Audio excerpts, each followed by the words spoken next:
اعوذ باللہ من الشیطان الرجیم بسم اللہ الرحمن الرحیم الحمد للہ رب العالمین وصلی اللہ علی محمد المصطفیٰ والعباد الطیبین الطاہرین اللہم صلی علی محمد وعلی محمد وعجل فرجہم۔ تمام عزیزان زبان فارسی کے درس 18 میں خوش آمدید کہتے ہیں۔ آج کا ہمارا 18واں درس ہے، باقی 2 درس رہ گئے، اس کے بعد کتاب دوم ختم۔ لیکن آج کے درس میں جو چیزیں پڑھیں گے وہ ہمارے لیے بہت اہم ہیں۔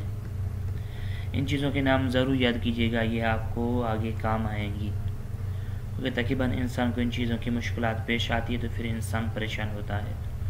در این درس می آموزیم، اس درس میں جو چیزیں سیکھیں گے واجہہ انسان و اعضائے انسان اور انسان کے بدن کے جو اعضاء ہیں ان کے بارے میں پڑھیں گے، جیسے مہربان، ناراحت، متکبر، نابینا وغیرہ کے بارے میں ہم پڑھیں گے۔ نقطے ہمیں مقاعد سے واضح آئے دستے و دستے، دست کسے کہتے ہیں، دستے کسے کہتے ہیں، شاخ کسے کہتے ہیں، شانے کسے کہتے ہیں، شان کسے کہتے ہیں، شانے کسے ہیں، شاخ کسے کہتے ہیں، شاخے کسے کہتے ہیں۔ اس طریقے سے ان الفاظ میں تھوڑا سا فرق بتائیں گے کہ دست اور دستے میں کیسا فرق ہے ان میں۔ دوسری چیزیں پڑھیں گے نقطہ ہاں میں، وہ پڑھیں گے یہ چیز میری ہے، میں اس کا مالک ہوں، اس چیز کے بارے میں کہ یہ کیسے کہیں گے کہ یہ چیز میری ہے، میں اس کا مالک ہوں۔ بدن انسان کے بارے میں ایک متن ہے درس کا جو ہم انشاءاللہ آگے پڑھیں گے ان چیزوں کے بارے میں۔ تو چلتے ہیں، سب سے پہلے انسان، ان الفاظ کو تھوڑا سا سنیے گا، ان کا اچار صحیح طریقے سے یاد کیجیے، کوشش کیجیے گا ان الفاظ کو یاد کریں۔ انسان، مہربان، نامہربان، متواضع، متکبر، احترام میگذارد، نابینا، کور، ناشنوا، کر، معلول، بغل میکند، نوازش میکند، میبوسد، صحبت میکند، به دنیا میآید، از دنیا میرود۔ 1. نوازش کردن مساوی است با نوازش دادن.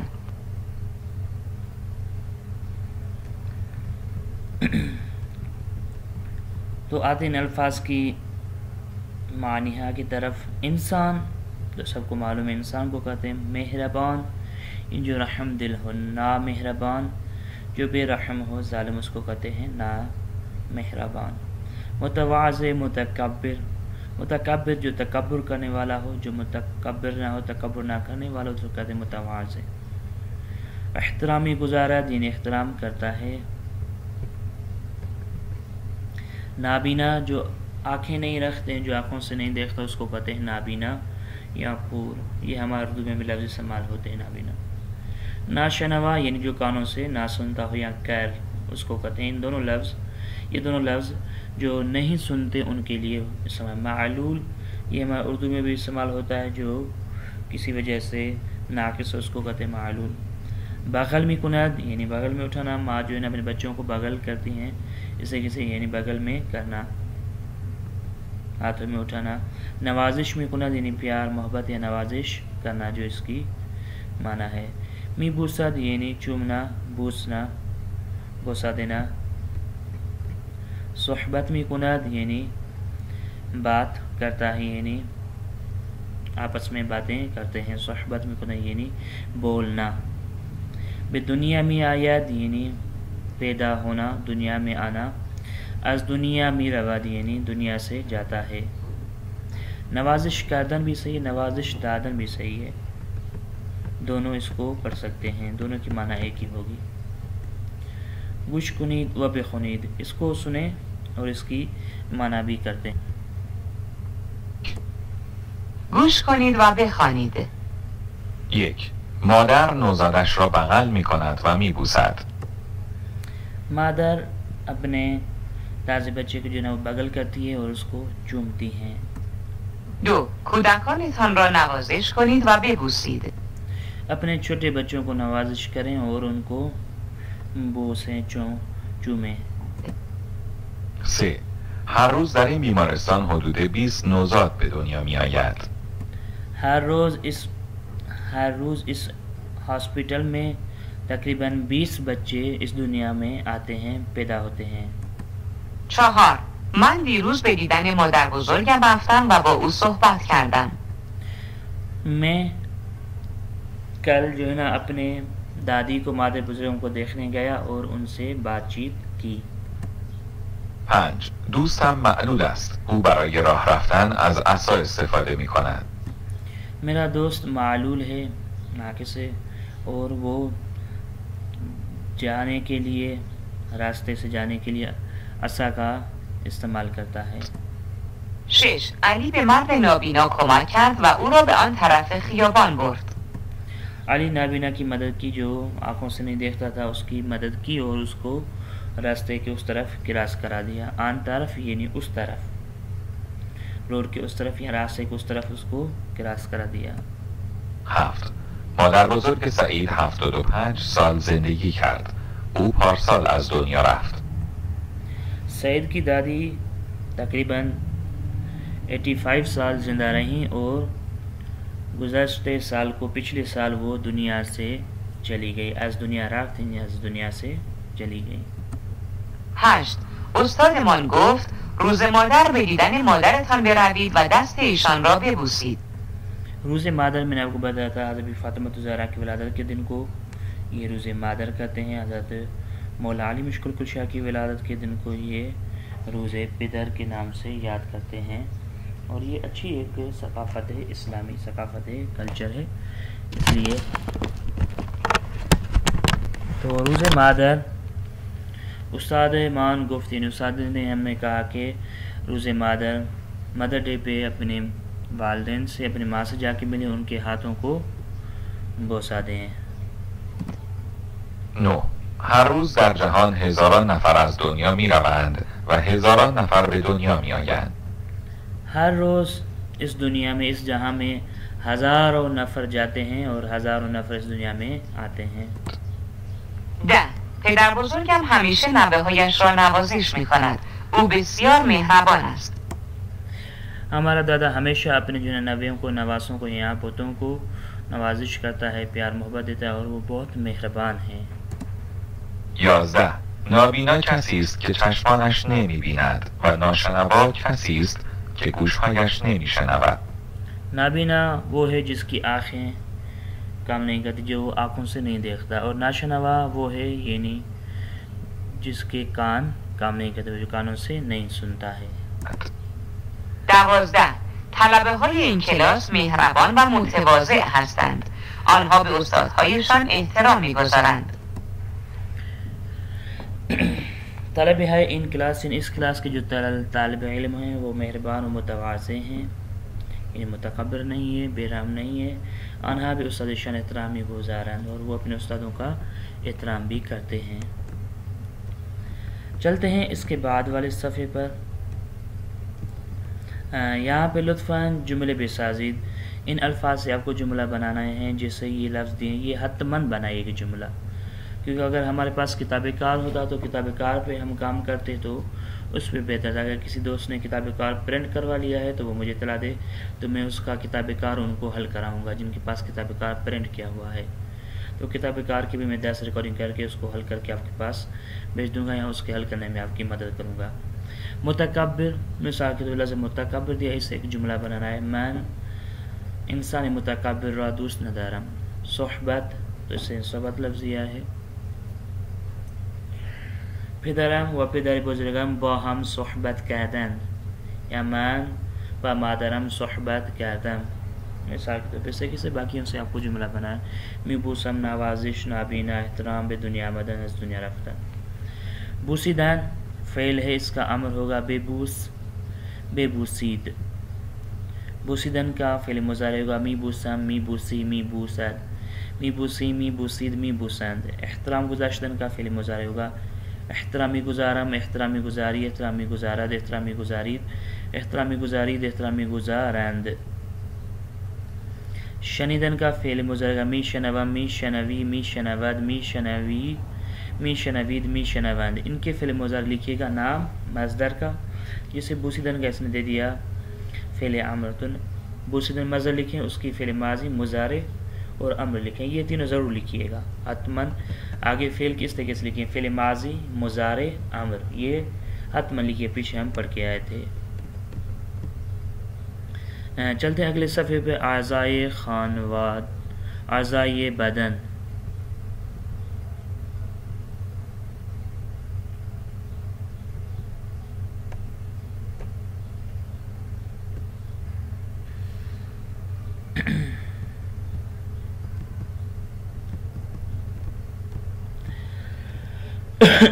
اس صفحے پہ وہی الفاظ ہیں جو ہم بدن کے بارے میں پڑھیں گے۔ تو سب سے پہلے ان کے اچار کو سنیے، پھر اس کی معنی کی طرف آتے ہیں۔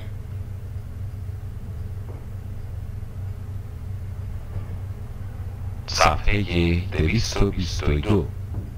اعضای بدن: 1. سر، صورت، مغز. 1. ابرو. 2. سر کلی طور پہ سر کو بولتے ہیں، یعنی گردن کا سارے حصے کا، جو چہرے کا سارا حصہ تھا اس کو سر بولتے ہیں، اوپر والے حصے کو، یہ اردو کا لفظ بھی ہے۔ صورت قیافے یا چہرے کو صورت بولتے ہیں۔ مغز دماغ کو بولتے ہیں۔ ابرو ان بالوں کو ابرو بولتے ہیں، جسے ہم ابرو کہتے ہیں، یہ ابرو کہتے ہیں۔ پلک. پھیلک یہ آنکھ کا جو اوپر والا حصہ ہے اس کو کہتے ہیں پھیلک۔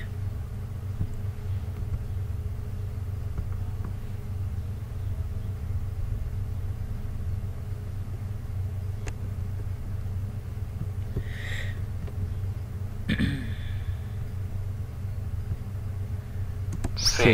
گونه. لب. گونے اس جگہ کو جو گال ہوتی ہے ان کو کہتے ہیں گونے یا لب۔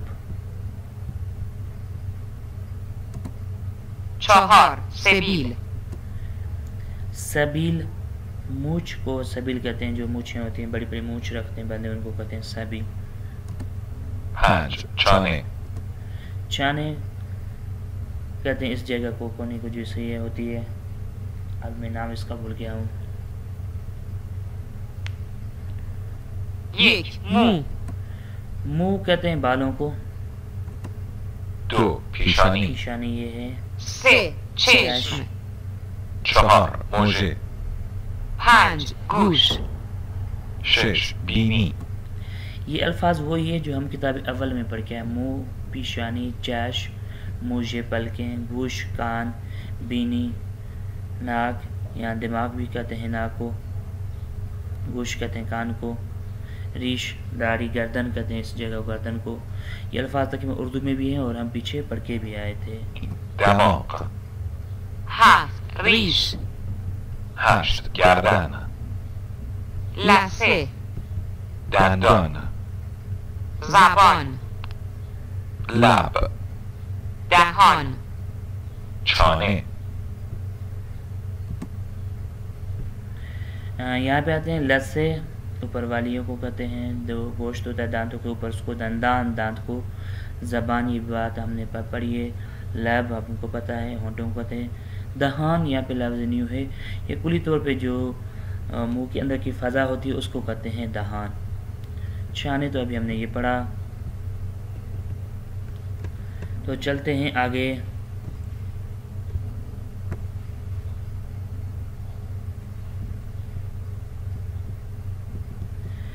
یہاں پر یہ ہے گوش خنید و بے خنید، آپ اس کو سنیں اور پڑھیں۔ لطفاً بے خنید یعنی اس کو پڑھیں۔ در صورت انسان چشم، ابرو، پھلک، مژه، بینی و لب قرار دارد۔ انسان کے چہرے پہ آنکھیں، ابرو اور آنکھوں کے اوپر والا حصہ جو ہوتا ہے وہ مجھے، پلکیں، ناک اور لب ہیں۔ موہا یہ دخترم زیبا و بلند است، میرے بیٹی کے جو بال ہیں وہ اچھے ہیں اور لمبے ہیں۔ من ہر روز موہا یہ اورا شانه میزنم، میں ہر روز ان کے بالوں کو کنگھی یا شانے کرتی ہوں۔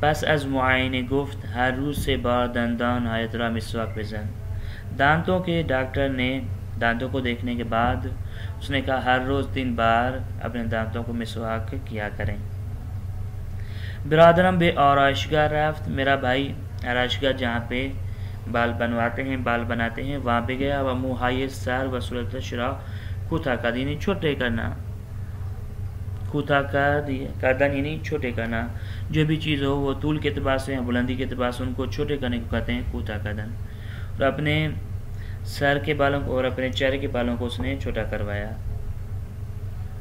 ما با چشم هایمان می بینیم، ہم اپنی آنکھوں سے دیکھتے ہیں۔ با گوش هایمان می شنویم، اپنے کانوں سے سنتے ہیں۔ و با زبان مان صحبت میکنیم، اپنی زبان سے بولتے ہیں، بول چال کرتے ہیں۔ اس کے بعد واضح خواندہ شدہ وہ الفاظ پڑھ کے آئے ہم۔ شان زدن یا شان قدم دونوں ہم معنی ہیں۔ کم کردن یعنی کیا طول یا بلند یہ چیزی را کوتاه کردن میگویند۔ کم کردن یا کوتاه کردن دونوں ایک ہی چیز ہے، یعنی ایک چیز جو لمبی ہے یا بڑی ہے اس کو چھوٹا کرنے کو کہتے ہیں کوتاه کردن یا کم کردن۔ چلتے ہیں اگلے صفحے پہ۔ اعضائے بدن 2، ان کو اچار ان کا سنیں، اس کے بعد آتے ہیں ان کے الفاظ کی طرف۔ صفحه 223 اعضای بدن 2 رگ، دست، ناخن، کف دست، شانه، کتف، ساعد، سینه، شکم، بازو، آرنج، ناف، مچ، انگشت، قلب، کتف، ماهیچه، عضله۔ تو یہ اعضائے بدن 2 یعنی وہ پہلے جو ہم پڑھ کے آئے تھے اس کے بعد دوبارہ گہرائی میں اس کے جسم کے۔ سب سے پہلے رگ، یہ ہمارے اردو میں پائی جاتی ہے جس میں خون اندر ہوتا ہے۔ دست کلی طور پہ میں نے آپ کو بتایا تھا بازو کو دست کہتے ہیں۔ اب دست سے مراد یہ ہاتھ بھی ہے، کبھی ابھی تو بیشتر اکثر استعمال ہوتا ہے ہاتھ کے لیے استعمال ہوتا ہے، لیکن دست سے مراد یہ پوری کی پوری بازو بھی ہوتی ہے۔ کف دست، دست کے سیدھے حصے کو، اندر والے حصے کو کف دست کہتے ہیں۔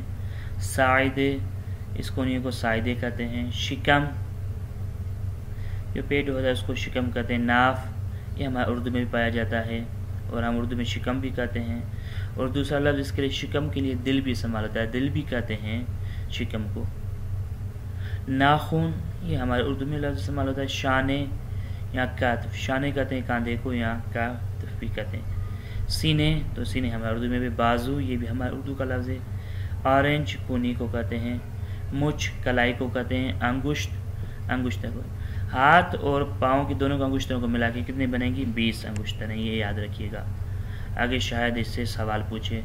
ہاتھ اور پاؤں کی انگلیوں کو ملا کر، انگشتر کو ملا کر کتنی انگشتر بنیں گی؟ 20۔ قلب، دل کو کہتے ہیں۔ کتف، اس کو کہتے ہیں اوپر والے سے کو۔ ماہیچے یا عضلے، رگوں کو کہتے ہیں۔ استخوان، ہڈی کو کہتے ہیں، جو اندر کی ہڈیاں ہوتی ہیں اس کو کہتے ہیں استخوان۔ یہ آپ کی تمہیں بآواز جو ہے داخل کا معنی کامل کنند، یہ جو الفاظ ہیں ان کو یہاں پہ پر کریں اور حتماً تمرین بھیجا کریں تاکہ ہمیں بھی پتہ چلے کہ آپ دوستان کو درس کتنا سمجھ میں آ رہا ہے۔ اعضائے بدن 7، سب سے پہلے ان کو تھوڑا سا سنتے ہیں تاکہ ان الفاظ کا اچار اور پڑھن لہجہ آپ دوستان کو آ جائے۔ صفحه 224 اعضای بدن 3 پوست، اسکلت، کمر، پهلو، پاشنه، باسن، ران، پا، زانو، کف پا، ساق، پاشنه، مچ پا، کف پا، ستون فقرات، قفسه سینه، حلق، معده، کبد، جگر، روده بزرگ، روده کوچک، کلیه. صفحه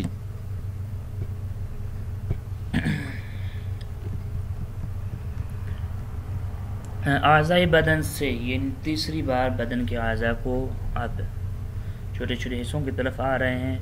پوس کلی طب خال کو کہتے ہیں اسکیلٹ، یہ جو انسان کا ڈھانچہ ہوتا ہے پورے کا پورا ہڈیوں کا، اس کو کہتے ہیں اسکیلٹ۔ یہ جو ڈاکٹری پڑھنا چاہیے، جو ڈاکٹری سے وابستہ ان کے لیے بہت اہم ہیں، لیکن انسان کے لیے بھی، ہمارے لیے بھی، ہمیں کیونکہ کبھی ہمیں کوئی تکلیف ہوگی تو ہم بتا سکیں گے کہ کس جگہ پہ ہمیں تکلیف ہے، یہاں کہاں تکلیف، کوئی چیز چاہیے ہوگی تو کس چیز کے لیے کوئی مانگیں گے، مثال کے طور پہ درد ہوگا کس چیز پہ تو بتائیں گے کہ یہ چیز ہمیں چاہیے، یہ چیز نہیں چاہیے، اس کے لیے دوائی چاہیے، اس کے لیے۔ تو پوس کہتے ہیں خال کو، ران کہتے ہیں یہ اوپر والے حصے، ران کو یہ ہمارے اردو میں بھی زانو، یہ بھی ہمارے استعمال ہوتا ہے۔ ساق کہتے ہیں یہ جو ہڈی ہوتی ہے اوپر والی، اس کو کہتے ہیں، اس حصے کو ساق۔ پاشنے، اس حصے کو پاشنے کہتے ہیں، یہاں پہ نگاہ کریں گے تو یہاں پہ پاشنے ہوگا، ادھر جہاں پہ ہاتھ ہے اور پاؤں ہے تو یہاں پہ پاشنے، اس حصے کو کہتے ہیں اوپر والے حصے کو۔ کف پا یعنی پا کے نیچے حصے کو کہتے ہیں۔ مونچھ، جیسے مونچھ پا، جیسے مونچھ دست تھا، اس کلائی کو کہتے ہیں پا کے جڑنے کی اور ٹانگ کے جڑنے کی جگہ کو کہتے ہیں مونچھ پا۔ کف پا تو میں نے آپ کو بتایا۔ آتے اس طرف کمر، یہ بھی اردو کا لفظ ہے۔ پہلو، یہ بھی اردو میں پایا جاتا ہے۔ باسن، اس جگہ کو کہتے ہیں باسن، جو پشت والی ہوتی ہے جگہ اس کو کہتے ہیں باسن۔ کلی طور پہ ٹانگ کو پا کہتے ہیں، وہ کلی طور پہ پوری کی پوری ٹانگ کو پا کہتے ہیں، سارے حصے کو۔ تو چلتے ہیں آگے۔ ستون فقرات، ستون فقرات یہ جو ہڈی ہوتی ہے ریڑھ کی ہڈی سے ہم کہتے ہیں، وہ ریڑھ کی ہڈی سے ہم کہتے ہیں، اس کو کہتے ہیں ستون فقرات۔ کف سے سینے، یعنی سینے کی ہڈیاں جو ہوتی ہیں اس کو کہتے ہیں کف سے یہ سینے۔ حلق، یہ ہمارے اردو میں بھی ہوتا ہے، حلق کہتے ہیں اس کو۔ معدے، یہ ہمارے اردو میں قبض یا جگر، ہم جگر استعمال کرتے ہیں، یہ قبض بھی استعمال کرتے ہیں۔ رود ہے یہ بزرگ، یہ جو پیٹ کے جو ہوتے ہیں نالے اندر بزرگ بڑے نالے ان کو کہتے ہیں، سوری میں نے نالے استعمال کرتے ہیں، اندر جو ہوتے ہیں کیچڑے والے اس کو کہتے ہیں رود بزرگ یا رود کوچک، جو چھوٹی ہوتی ہیں نلیوں کی صورت میں۔ کھلیے، یہ ہمارے پاس بھی ہے کھلی۔ نام ہے تصویر زیرہ بھی ہوئی، ان تصویروں کے لیے کوئی ایک نام کہیں، جس چیز کا جو نام ہے وہ نام لے کے بتائیں۔ مثال کے تو پہلے منہ، گوش، گردن، رگ، ناخن، انگشتر، اس طریقے سے یہ باقی چیزیں آپ کو حل کرنے ان کے نام بتانے ہیں۔ اگر چاہیں تو ریکارڈنگ صورت میں چاہیں تو لکھ کر بھی آپ بتا سکتے ہیں، لیکن نمبر وائز بتائیے گا تو ضرور رہیں گے، اچھے رہیں گے۔ لطفاً پاسخ دیں، ان سوالوں کے جواب دیں۔ یہ آپ دوستان کی تمرین ہے، اور آج کا درس ہم یہیں پہ ختم کرتے ہیں۔ صلی اللہ علی محمد وعلی محمد وعجل فرجہ۔